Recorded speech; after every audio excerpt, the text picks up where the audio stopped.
Hi, I'm CJ Windisch with LA Tech Rise, and today we're here with Ryan Granner from Let Me Hear Ya. Let's just jump right in. All right, awesome.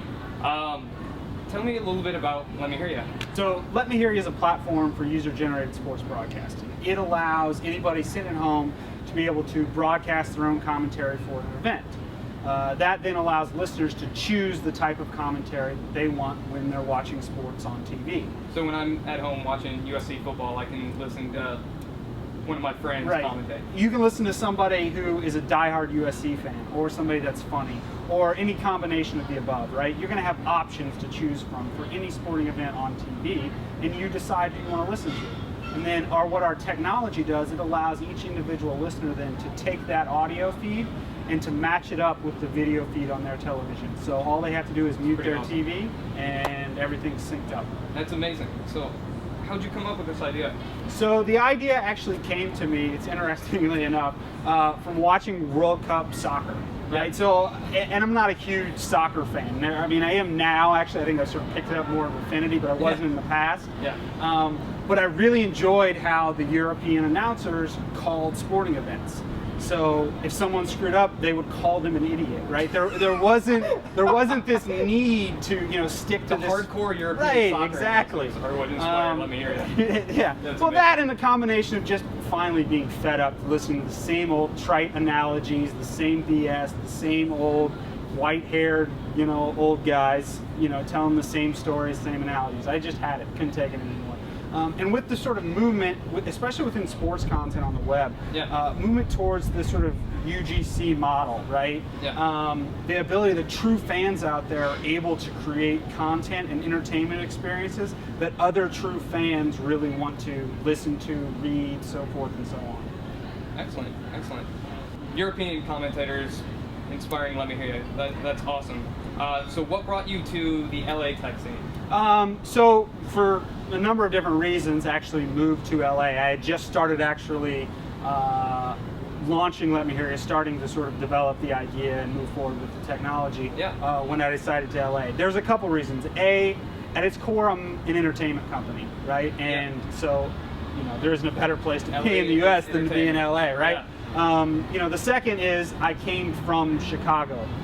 While there is a startup scene in Chicago, it isn't very technology based, right? So the need for technical talent in development, in product, in design, all of those sort of things is obviously much better concentrated in LA than it is going to be in Chicago. That combination of tech, entertainment, engineering, design. Right, sort of all comes together. Right. And because it's media, right? LA is media. And so having a media startup, the best place to put it is in LA. Yeah. Excellent. And you said user-generated content is becoming huge in the sports world. Right. Is that something that is just now happening? Has this been ongoing? Is this like an evolution or a revolution? Yeah, so it's an evolution. I mean, if you think of sports content that's been provided in the past, right? So written content, you had magazines and newspapers. Now you have blogs, right? You have something like Bleacher Report, right? Bleacher Report just sold for $200 million to Turner, and the reason is right, exactly, is because the model of only getting your content from Sports Illustrated, from ESPN, it's out the window now, right? That content can be driven out from multiple sources. So that's really sort of where UGC in the written form goes. Then you have sort of independent radio shows and podcasts in the world of sports that are driven by true fans, that people are dedicated to their teams, to their markets, and being consumed by people. But it's not somebody's job. It's not somebody's job. Now, with that said, there are guys out there that make a pretty good living because they're talented and have built a large audience. Like UCG guys. Right, exactly. And what we really wanted to do was say, okay, let's take that media to the next platform, right? Where are there no options for sports fans? And where there's no options is who is going to be the broadcaster I listen to when I'm watching a sporting event. You're forced into a single option, which is I'm going to listen to the broadcaster the network has calling the game. Regardless, those are my only options. And so we've sort of opened Pandora's box there and said, listen, let's let the real fans decide what that audio commentary is going to be for a sporting event, and let's let real fans out there, choose who they want to listen to, giving them options to do so. Excellent, excellent. And are the companies that are doing the broadcasting of sports and the providing the content, are they pumped about all the blogs out there, all the user-generated content, the Let Me Hear You users? Well, I think as with any sort of established media companies, right, the sort of world of Web 2.0, they don't really know how to react to them. So the networks, just like the music labels, don't really know how to react. Now, the fact that Turner, has sort of realized, oh wait, there's value in Bleacher Report, there's value in this UGC. They see it. It's really, it's a good sign for what not only we're doing, but just sort of the changing of the guard a little bit with sports content. Now, sports content on TV is the most valuable content there is. It's the most valuable advertising. The main reason is people watch sports live, right? And when you watch them live, you can't bloop, bloop, bloop, fast forward. Right. Basketball game. Right. You're not going to Netflix a basketball game from last week. It just isn't going to happen. And so there's real value in sports content, and it's moving forward as the sort of web allows everything to do. It's moving forward into new frontiers, new ideas, new ways for things to get distributed. So the networks themselves, I don't really know exactly how they're going to react per se, but I can tell you someone like Turner sort of embracing the UGC, realizing that, hey, our fans out there really want to participate in the experience, and we can help them do so. Yeah, that's exciting. Right. So, what has been your biggest challenge in creating Let Me Hear You? Wow, the biggest. There's so many. Your challenge as an entrepreneur, entrepreneur in Silicon Beach. What's your challenge? What's today's challenge, right? Because every day is a new one. There you go. So the biggest challenge for me is I come from a non-technical background, right? I jokingly like to say I couldn't code my way out of a brown paper bag if I had to. So as with any sort of tech startup, I think for a non-tech founder, the biggest difficulty is teaching yourself and learning what you need to know from the technical side, and finding the right talented, qualified, engaged, interested people to join your team. So I think that's a problem that exists everywhere. I think LA does have its problem in that category. And it's not to say that the talent isn't here, right? Because like for me, a media company, right? There's plenty of technical media talent. It just isn't necessarily focused or engaged as much as it can or should be around startups. And so talent's here, it's just hidden in big companies. It's working at Fox and it's working at Sony. It's working in these sort of big media sort of companies. And to a certain extent, I'm not sure they're not interested in doing it. It's just they don't know that that's an option in entertainment.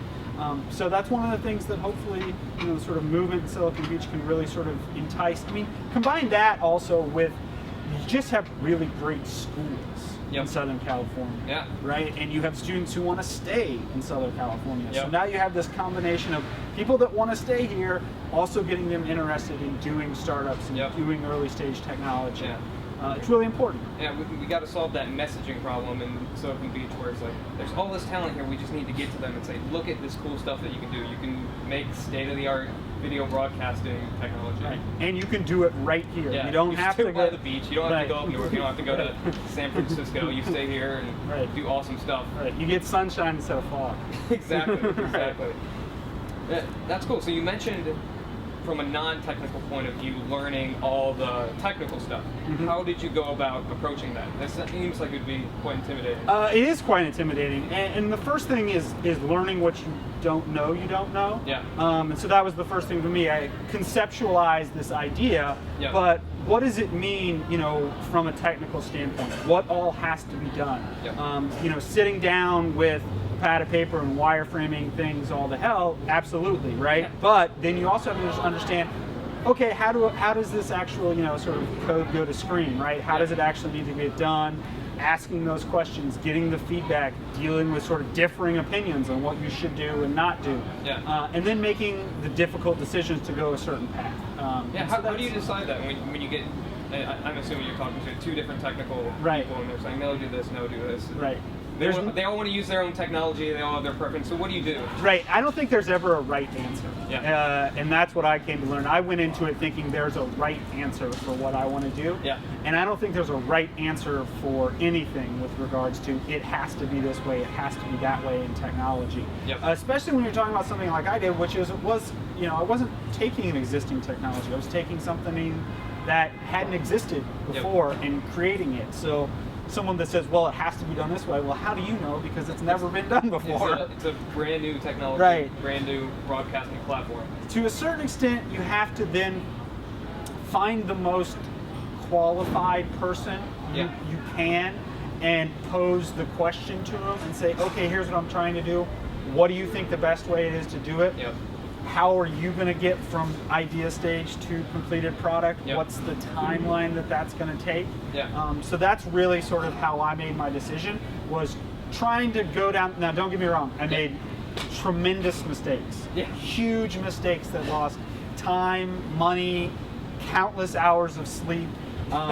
You know, but truthfully, that's part of it too. You have to be willing to make mistakes. You have to be willing to fail. The life of the entrepreneur. Right. If you think you're going to get it right the first time, the first thing that you're wrong about is that. And so, you know, move forward. So a lot of it's perseverance too. You just got to say, okay, I'm going to make mistakes, and when you make them, move on, and try not to make the same ones again. Yep. So that's the approach I guess I took. Yeah. But I'm still learning. I don't claim to say. I think that makes a lot of sense. Right. So my next question would be: there's a lot of founders in LA who are looking for technical talent, like you said. It's a big sticking point there. So how do you find that person who's meets that level of qualification? Right. So we have to find the person who's qualified to make those choices for this brand new technology. Right. So I think it comes down to an economic argument, right? Yeah. So there's, you know, supply and demand, right? It's always going to come down to, you know, scarce resource versus, you know, demand. So I didn't have the proverbial college roommate or guy I used to work with, or, you know, whatever that sort of existing relationship was on a technical side, to say, hey, I got this idea, you know, we fleshed it out together, and, you know, let's do it. I didn't have that. So basically, my concept was, I have this idea, let me vet it with anybody who will listen to me talk about it. That was my first step, right? I didn't have to like, oh, I'm stealth mode, that's BS, right? Talk to anybody that will listen to me, and I will bend their ear about what I'm doing and get their feedback. And in the process, how can I figure out a way to get this, you know, baby steps forward, right? How do I do that sort of MVP? How do I do the MVP plus? How do I keep this moving forward? Because my viewpoint was, the farther along I can get it, the more traction I can show, the more progress I can show, the more enticing it is for someone who wants to join, right? Because I look at it, scarce resource. The scarce resource is really talented technical people who are going to be good startup CEOs, right? It's a very small group of people. And these group of people aren't unknown to, you know, the society in which they operate. And for that reason, they get pitched a lot of stuff all the time that's ideas or words on paper or whatever. And my approach is, how do I stand up from that group sort of seeking to work with those really talented people? And the way I do it is to make progress, to get traction, to show it out there. And that's why the site is live. I've got 60 plus broadcasters on there now. I've got broadcasts almost every night now. I mean, so now you see, okay, this is a business. So you've already got that first piece of traction. Let me hear you is happening. Let me hear you is happening. So we got new guys signing up every day, everything from, you know, really talented, you know, 15-year-olds who are amazing, right? To 15-year-old broadcasters. 15-year-old broadcasters. These kids are in high school. They're amazingly talented at broadcasting. To Spanish-only broadcasts. You know, to guys in their 50s broadcasting that are extremely entertaining. You know, it's all over the board, and that's what it is really about, is options and opportunity. You know, if you take, for example, a NFL football game, on Sunday night, there's about 19 million people that watch. There's no way that two old white guys are going to be able to appeal to 19 million people, right? So what we do is say, listen, we're going to segment that audience and provide each of those segments the entertainment experience that they really want. So you're almost customizing, you're like crowdsourcing customized broadcast for what people want to hear, the style of broadcast. That's awesome. who's your favorite broadcaster right now on Let Me Hear Ya? On Let Me Hear Ya? His name is Alan Slaughterzinski, and there's an interesting story around Alan. So Alan, back when I literally had MVP, the ugliest website you've ever seen, right? But the very bare guts of you can broadcast and you can do the syncing, right? Very kind of worked. Yeah. Alan was the first guy that I was able to get in contact and was like, hey, I totally want to give this a shot, right? Alan's first broadcast was a train wreck. Okay? Alan had never done this before, never done anything near this before, thought it was a great idea, and said, you know, hell, full bore. And he went head first diving in, and it was tough. It was tough to listen to. You're like, oh no. Right, but Alan did the rest of the next, 8 games in last year's NFL season. He got better each time. And by the end of the season, I was disappointed that it was over because I really enjoyed listening to Alan. Alan then went and started doing some Blog Talk Radio shows a couple times a week. He's sort of continued to build his popularity. Now that NFL is back, he's doing Baltimore Ravens. He does all the Baltimore Ravens games, if you're a Baltimore Ravens fan. He does all of the games there. He started tonight. It actually was his first baseball game, so he's doing Baltimore Orioles baseball games now. And he's extraordinarily talented, extraordinarily entertaining. So the key thing, the reason I enjoy it is because I've listened to Alan a lot. I find him very funny, very informed. The other thing I enjoy is that I saw where he came from and where he's at, and that's the other thing I encourage anyone that's coming to try out being a broadcaster. It is literally for anybody. Yeah. And the first time you do it, just have fun, relax. Probably not going to be very good. I was terrible at it. Alan was terrible at it. Alan is very good at it. Alan's like borderline professional now. We're talking about under a year guy who, you know, the first one was a train wreck to, awesome. So right? You're really providing this launch pad for people to learn how to do it, get better, and become amazing sports broadcasters. Absolutely. Make amazing content. Yeah, there's 3 different reasons I think guys do it. One is they just do it for fun. Yeah. Right? It's a lot of fun to go out there and just do it. They're fans of their teams. It's a way for them to sort of express their dumb for their team. The second is guys who are looking to parlay into some sort of a job in sports. Yep. Whether that be a staff writing job at Yahoo, whether it's being a radio host at their local AM sports, whatever it is, right? Yep. This is a platform for them to sort of expand their audience, expand their portfolio, build a following to parlay into that. The third one is guys that do it for ego. And just blatantly, it's ego, right? And it's fun, right? It's so bad. It's fun, and so it's like, hey, other people out there like to read my blogs. They like my opinions. They like to listen to my broadcast because they like the way I call and like my opinions, and that's great. Sports is literally about ego. It's my team's better than your team, right? And there's fun in that. Excellent.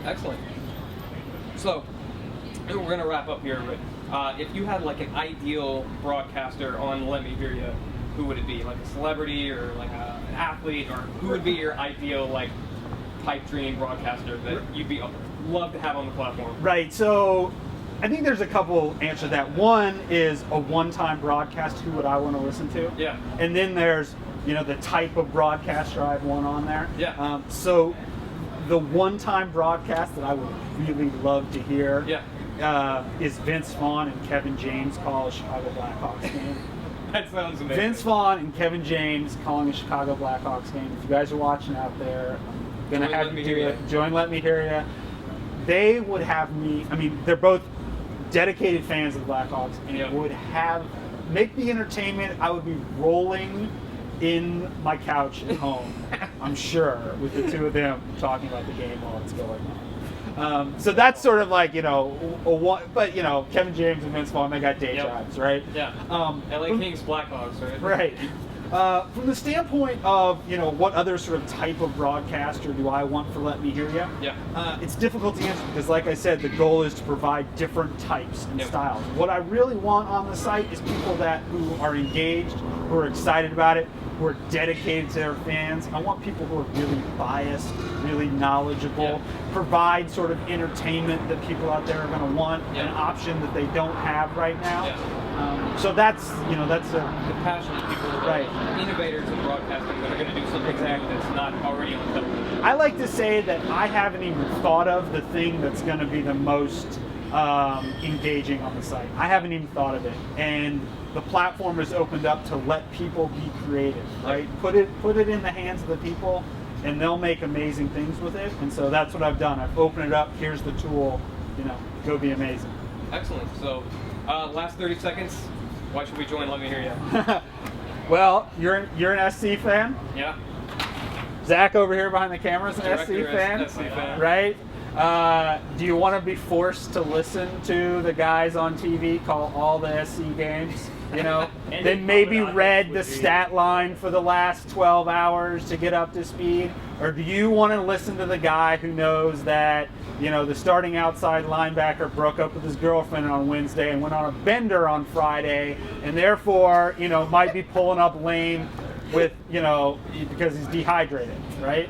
That's the guy you want to listen to, the inside knowledge, right? That'd be That's amazing. the reason. Right? What's happening on USC campus? Right, exactly. Excellent. Well, thanks for being on LA Tech Rise. Thank you for having me. Thanks for coming. Join Let Me Hear Ya. Do it today, right now.